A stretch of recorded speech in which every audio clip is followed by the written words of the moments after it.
Good morning.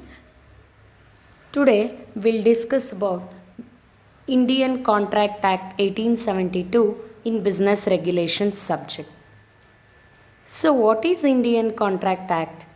Indian Contract Act is enacted in the year of 1872 September 1st. Before this there was the English common law applicable for all the business proprietors, those who are dealing with the contracts.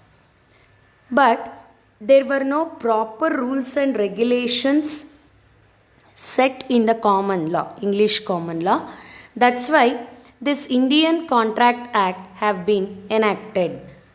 So when we comes to scope, so who and all comes under this Contract Act? All the business people. It will be applicable to the whole of India, including Jammu and Kashmir. So before it was except to the state of Jammu and Kashmir, but now it is including the Jammu and Kashmir. So why this Contract Act have been enacted? Because there were so many loopholes in the English common law. Okay, there were no proper objectives, there were no proper obligations. That's why they have enacted Indian Contract Act in the year of 1872. So let us see what do you mean by contract. So when we comes to the definition first, there were so many authors are there to describe what is contract. According to one of the author, he says every agreement and promise enforceable at law. So he says that each and every agreement and promise, either it may be agreement or may be promise, but enforceable at law. So law has to give the permission to enforce that particular agreement or promise. So this is what the contract he says.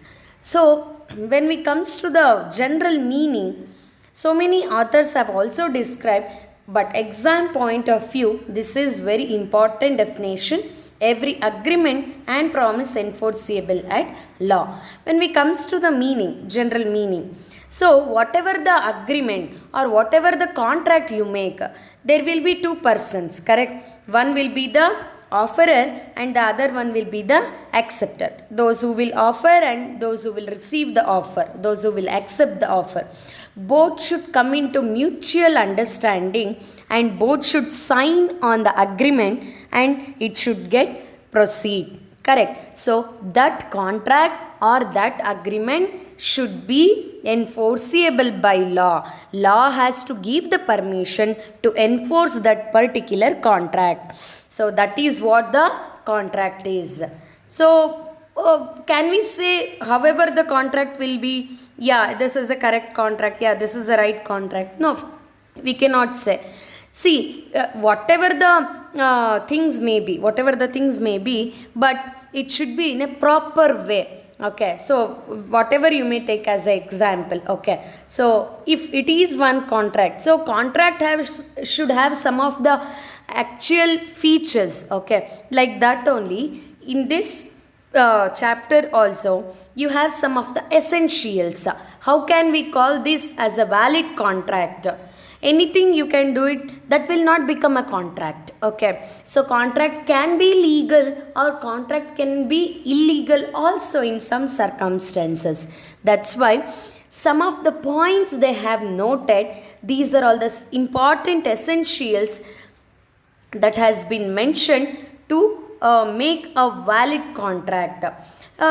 Which are all the essentials? Let us see. The first thing is offer and acceptance. So as I told you already, there should be two things.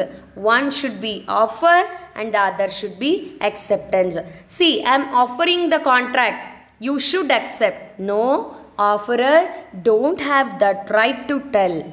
So acceptance, okay, whatever you may offer, I can accept. No. So both offer and acceptance both should be in a valid manner. Okay. It should fulfill all the legal formalities, legal obligations, offer and acceptance should be according to the law.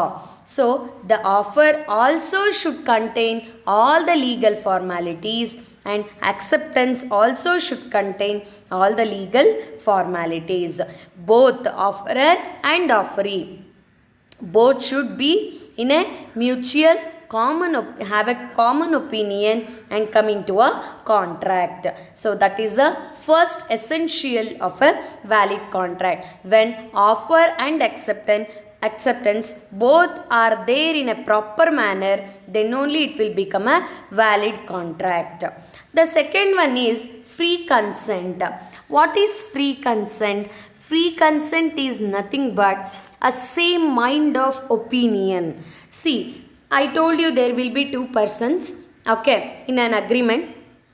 One person mentality is different, the other will be have different opinion, means that will not become a proper contract, right? So the offerer and the offeree both should have the same mind of opinion on the same subject, then only the contract will become valid, correct? So that is what the free consent is.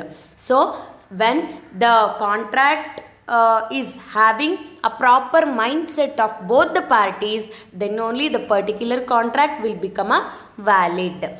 Next one is contractual capacity. The next point is contractual capacity. What is contractual capacity? Contractual capacity is nothing but both the parties, those who will enter into a contract, should have some of the capacities. Yeah, which are all the capacities they should have anta ಹೇಳಿದ್ರೆ, first thing, age of maturity. So first thing is age of maturity. Compulsorily they should be matured mind. They should complete 18 years of age, then only they can get into a contract. The next one is they should have a proper sound of mind.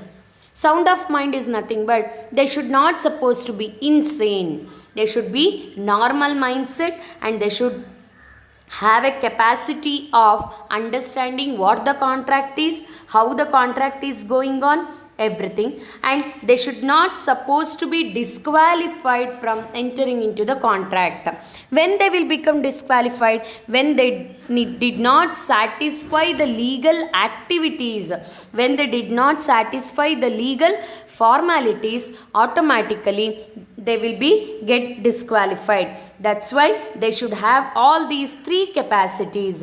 The first thing, he should have a maturity. That means he has to complete the age of 18 years. Next one, a sound mind. And next one, he should not supposed to be disqualified. Means he should not supposed to be in any kind of illegal activities. This is the contractual capacity. When they have fulfilled all these important things, automatically the contract will become valid. The next one is lawful consideration. Okay, so whatever the consideration you are giving for the acceptor, okay, so that should be lawful. See, there were a barter system before, correct? So they were exchanging the goods, correct? So nowadays rupee is there, Indian currency, rupee is there. Like that only, whatever the consideration you are giving, something for something, exchange of something, correct? So when you are doing this contract, when you are entering into this contract, and my consideration is like this, so whatever the consideration you are giving, that should be lawful consideration. That means it should not supposed to harm, or it should not supposed to be opposed to the public policy. So next one is lawful object. What is lawful object? Lawful object is nothing but whatever your agreement or contract is there, it should have a proper object. Okay, so it should be very good to the society. It should not supposed to harm any rules and regulations to the society. So that is the lawful object. Then only your contract will become valid. Next one, not expressly declared void. What is void? You see here there is a word called void, void. Void is nothing but it is a agreement or it is a contract cannot be enforced by law. It's nothing but it is a illegal. Okay, it is a illegal contract or illegal agreement. So in any cases or in any circumstances, it should not supposed to declare it is a void agreement. That is also one of the important essential of a valid contract. Next one, possibility of performance. Possibility of performance is nothing but, so in all the circumstances your contract or your agreement should have a possible ways to perform that particular contract. So whatever the contract may be, but the possible ways should be there to perform with that particular contract. That is also one of the important essential. Next one, certainty of terms. Whatever the terms, whatever the conditions are there in a contract, whatever the terms and conditions are there in an agreement, that should be clear from both the side. Both the side is nothing but from the offerer and the offeree. And whatever the terms and conditions are there, it should be good to the society. Okay, so it should obey the society rules and regulations. Okay, so clear terms and conditions should be stated in the contract. Next one, intention to create legal relationship. Legal relationship between whom? Yes, legal relationship between offerer and offeree. See, there will be relationship between them. So legal relationship, because offerer will offer the contract and offeree will enter into the contract and he will sign. So whatever the legal formalities are there, that will take place between these two parties. So that's why the contract will always have proper intention or a good intention to create a legal relationship between this offerer and offeree, as well between this contract and society. Whatever the contract you are making, that should be helpful to the society. That should not supposed to be harm to the society, or it should not supposed to destroy any kind of rules and regulation of public policy or any kind of law. Okay, it should not supposed to harm any kind of law. Okay, so that is intention to create a proper legal relationship between the contract, between the contractors. Okay, next one, legal formalities. What is legal formalities? As I told you already, it should contain with all the legal formalities. It should satisfy all the legal formalities of the contract. Okay, so yes, it should be signed, both the parties should be understand, and it should have a both the parties should have a proper contractual capacity, and whatever the consideration you are giving, that should be lawful or that should be legal. Okay, a proper object should be there for your contract, and it should be legal contract. The terms and conditions what you are expressing should be very clear. Okay, so whatever the relationship you are making or whatever the performance you are doing, that should be in a possible way. So all these legal formalities that has to be cleared or that has to be done. Okay, then only your contract will become a valid contract. See, these are all the important essentials of a valid contract. So, I'll just conclude the class. Indian Contract Act have been enacted in the year of 1872 of September 1st, and before there was the English common law. There were so many loopholes in the English common law, that's why they have enacted in the year of 1872 in the name of Indian Contract Act. So, it will be applicable to the whole of India. And why they have enacted? Because of, of course, there will be so many business people and those who want to do their contracts or agreements with all the proper legal formalities and obligations. That's why they enacted this Indian Contract Act. Let us see the meaning once again. Definition once again.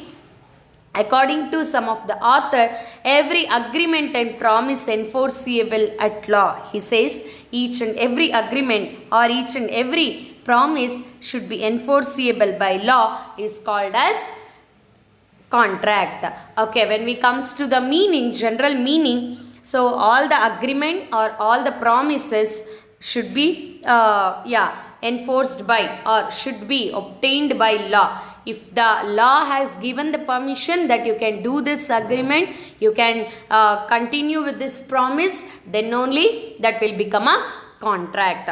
That will be a general meaning. When the contract will become valid, when it has gone through with all these essentials. So which are all the essentials? Offer and acceptance, free consent, contractual capacity, lawful consideration, lawful object, not expressly declared void, possibility of performance, certainty of terms, intention to create a legal relationship, and legal formalities. Whatever the contract you make, so the contract should be with all these essentials. According to, see, the subject name itself is business regulations, correct? So when you are doing a business, it should be with all the rules and regulations, all the lawful rules and regulations. What the contract act or whatever the other act, any other than, okay, other than this contract act, any other act, so whichever is there, so it should fulfill all the legal formalities, all the legal rules and regulations. One person will be ready for this contract, the other person, for somebody's force, if he has entered to the contract, that contract will not be good or will not be valid, or it will not continue for the long run. So that's why both should mutually understand, both should have a proper intention why we are doing this contract. Because of this contract, is the society gets any benefit or not? Okay, so they have to think all these points, they should keep it in mind, all these points, and they have to continue for the contract, and they have to continue with the contract. Okay, this is what the meaning and the history of meaning, definition and essentials of contract. By these points, I'll end up today's class. Thank you.